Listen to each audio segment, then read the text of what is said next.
একেবারে কেউ নিঃস্ব হয়ে ছেলেপেলে লেখাপড়া করায় না। তার স্বপ্ন দেখে না যে ছেলে বড় হইলে ভালো বড় বড় স্কুলে লেখাপড়া করাইলে ছেলে বাপ মায়ের দেখবে। এটা তার জ্যান্ত প্রমাণ আমি। সন্তানের উজ্জ্বল ভবিষ্যতের জন্য নিজের জীবনের সবটুকু বাজি রেখেছিলেন এক হতভাগা বাবা। তিল তিল করে জমানো শেষ সম্বলটুকু বিলিয়ে দিয়েছিলেন একমাত্র ছেলেকে উচ্চ শিক্ষায় শিক্ষিত করতে। আজ সেই ছেলে হয়েছেন একটি প্রতিষ্ঠিত কোম্পানির সিনিয়র অফিসার। কিন্তু যে বাবার কাঁধে আজ ছেলের হাত থাকার কথা ছিল, সেই বাবাকেই এখন জীবন বাঁচাতে নামতে হয়েছে রাস্তায়। চোখে ঝাপসা দেখা আর জীর্ণ শরীরে মানুষের কাছে হাত পেতে কোনো মতে দিন পার করছেন এই বৃদ্ধ।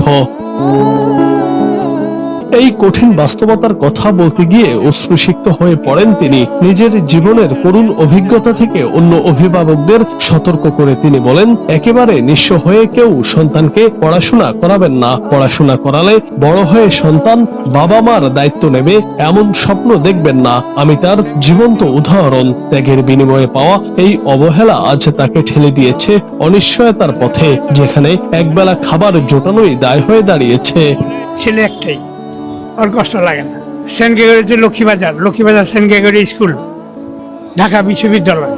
এই হৃদয় বিদারক ঘটনাটি আমাদের পারিবারিক মূল্যবোধ এবং নৈতিক অবক্ষয়ের এক নিষ্ঠুর চিত্র তুলে ধরে। উচ্চ শিক্ষা আর পদমর্যাদা যে মানুষকে মানবিক করতে পারে না, এই ঘটনা তারই প্রমাণ। যে বাবা তার সবটুকু দিয়ে ছেলেকে সমাজের উঁচু তলায় পৌঁছে দিয়েছেন, আজ সেই উচ্চতার দম্বে বাবা হয়ে গেছেন ব্রাত্য।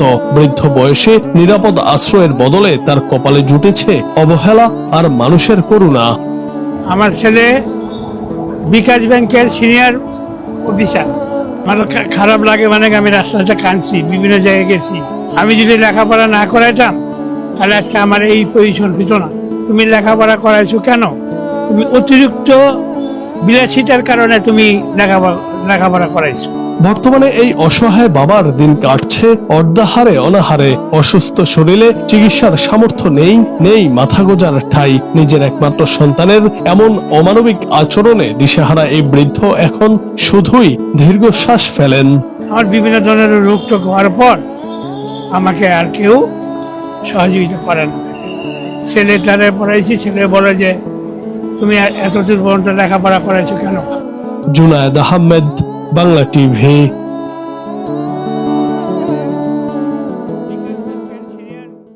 অফিসার, এখনো বিয়ে শাদী করে নাই।